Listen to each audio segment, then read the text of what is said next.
ओम नमः शिवाय। हर हर महादेव। माता पार्वती की जय। नमस्कार, आप सभी का मेरे चैनल में हार्दिक अभिनंदन है, स्वागत है। द्वादश ज्योतिर्लिंग में श्री त्र्यंबकेश्वर ज्योतिर्लिंग के बारे में आज हम सुनेंगे। सावन मास में सभी ज्योतिर्लिंग की जानकारी विस्तार से मेरे चैनल पर उपस्थित है। श्री त्र्यंबकेश्वर ज्योतिर्लिंग, यह ज्योतिर्लिंग महाराष्ट्र प्रांत में नासिक से 30 किलोमीटर दूर पश्चिम में स्थित है। यह ज्योतिर्लिंग की स्थापना के विषय में शिव पुराण में यह कथा वर्णित है। एक बार महर्षि गौतम के तपोवन में रहने वाले ब्राह्मणों की पत्नियां किसी बात पर उनकी पत्नी अहिल्या से नाराज हो गई। उन्होंने अपने पत्नियों को ऋषि गौतम का अपकार करने के लिए प्रेरित किया। उन ब्राह्मणों ने इसके निमित्त भगवान श्री गणेश जी की आराधना की। उनकी आराधना से प्रसन्न हो गणेश जी ने प्रकट होकर उनसे वर मांगने को कहा। उन ब्राह्मणों ने कहा, प्रभु, यदि आप हम पर प्रसन्न हैं तो किसी प्रकार ऋषि गौतम को इस आश्रम से बाहर निकाल दें। उनकी यह बात सुनकर गणेश जी ने उन्हें वैसा वर मांगने के लिए समझाया, किंतु वे अपने आग्रह पर अटल रहे। अंततः गणेश जी को विशेष होकर उसी की बात माननी पड़ी। अपने भक्तों का मन रखने के लिए वे एक दुर्बल गाय का रूप धारण करके ऋषि गौतम के खेत में जाकर रहने लगे।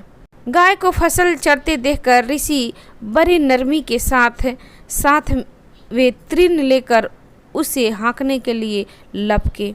उन तृणों का स्पर्श होते ही वह गाय वहीं मरकर गिर पड़ी। अब तो बड़ा हाहाकार मच गया।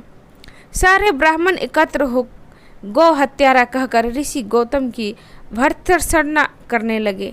ऋषि गौतम इस घटना से बहुत आश्चर्यचकित और दुखी थे। अब उन सारे ब्राह्मणों ने कहा कि तुम्हें यह आश्रम छोड़कर अन्य कहीं दूर चले जाना चाहिए।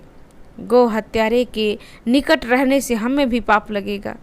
विवश होकर गौतम ऋषि अपनी पत्नी अहिल्या के साथ वहां से एक कोस दूर जाकर रहने लगे, किंतु उन ब्राह्मणों ने वहां भी उनका रहना दूभर कर दिया। वे कहने लगे, गौ हत्या के कारण तुम्हें वह वेद पाठ और यज्ञादि के कार्य करने का कोई अधिकार नहीं रहा। अत्यंत अनुनय भाव से ऋषि गौतम ने उन ब्राह्मणों से प्रार्थना की, आप लोग मेरे प्रायश्चित और उद्धार का कोई उपाय बताइए।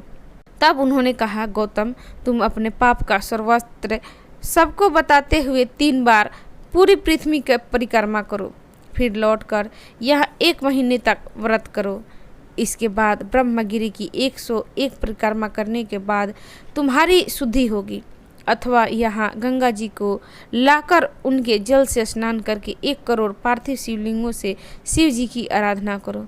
इसके बाद पुनः गंगा जी ने स्नान करके इस ब्रह्म नगरी की 11 बार परिक्रमा करी। 100 घरों के पवित्र जल से पार्थिव शिवलिंगों को स्नान कराने से तुम्हारा उद्धार होगा। ब्राह्मणों के कथा अनुसार महर्षि गौतम ने सारे कार्य पूरे करके पत्नी के साथ पूर्णतः तत्लीन होकर भगवान शिव की आराधना करने लगे।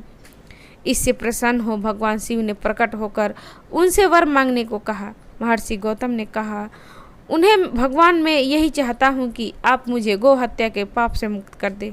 भगवान शिव ने कहा, गौतम, तुम सर्वथा निष्पाप हो। गौ हत्या का अपराध तुम पर छल पूर्वक लगाया गया था। छल पूर्वक ऐसा करवाने वाले तुम्हारे आश्रम के ब्राह्मणों को मैं दंड देना चाहता हूँ।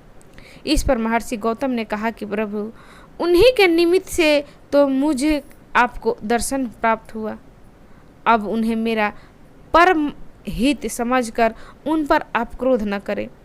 बहुत से ऋषि मुनि और देवगणों ने वहां एकत्र हो गौतम की बात का अनुमोदन करते हुए भगवान शिव से सदा वहां निवास करने के लिए प्रार्थना की। वे उनकी बात मानकर वहां त्रंब्य ज्योतिर्लिंग के नाम से स्थित हो गए।